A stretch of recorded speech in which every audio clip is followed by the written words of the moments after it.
person I'm going to talk about today started off in a band in the late 80s called Transvison Vamp.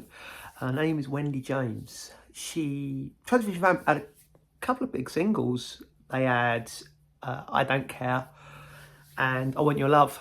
I think I first saw Transvison Vamp. I seem to remember first seeing Transvison Vamp on Blue Peter, but that doesn't seem to make sense. But in my head, that's when I first saw them. And it was I Want Your Love. And it was on one of the first Now compilations I bought. I think it was Now 13. I really liked the song because it was quite Blondie-esque, I suppose. And it was kind of like dipping into alternative-y kind of music. Although it was like pop, it was kind of not your standard pop like your Belinda Carlisle that I've been listening to up until that point. So when she left Transvison Vamp, she did a solo album called Now Ain't the Time for Tears, which came out in 1993. And bizarrely, that whole album was written by Elvis Costello. And she sung the songs. Apparently, the story goes that she went to go and see him, and I think it was a drummer, Elvis Costello's drummer at the time, got chatting, introduced to Elvis Costello and asked for a bit of careers advice, and ended up writing her album. Anyway, after that, when I first remember being aware of her again was there was a record called Racine, I think it was, that came out. I remember buying the 7-inch. And then I sort of thought she disappeared off the face of the earth to a certain extent, other than the Transvison Vamp stuff.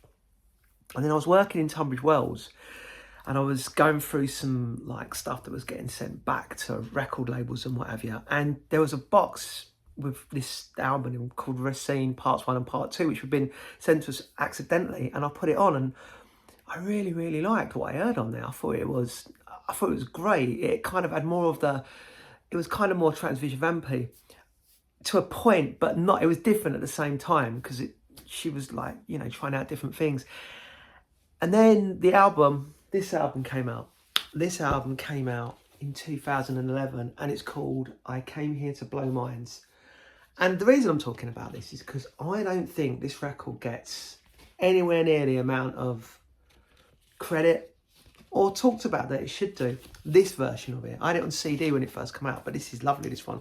I think this is a repressing, but it's on nice pink vinyl. Oh, look at that.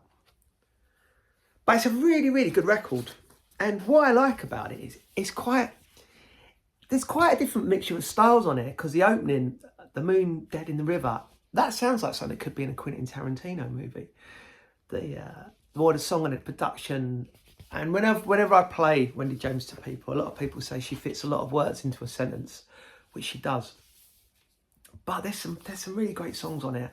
A song on here called Don't Shoot, I Ain't Dillinger, which is just it's really funny. It's about her being like a bank robber. And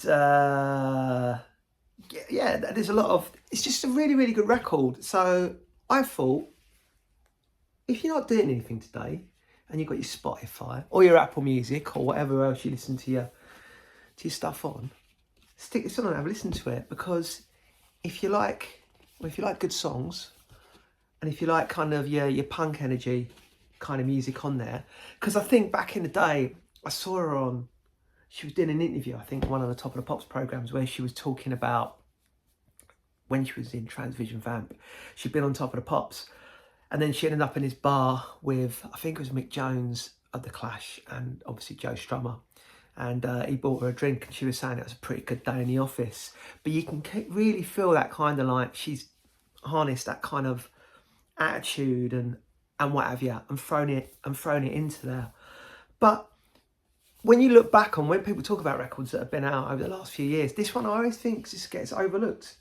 And it's great. And then the albums she's done since then have been really good as well. She's quite prolific these days. She crowdfunded, I think, a couple of her last albums. And I saw her at Brudenell.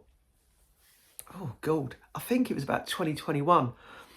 And that was a great night as well, because the great thing about going to see her was she just played loads of different songs off of loads of different albums. You didn't really know what the thing was going to be, but she was telling these amazing stories about her life, about different places she'd lived and experiences and stuff like that.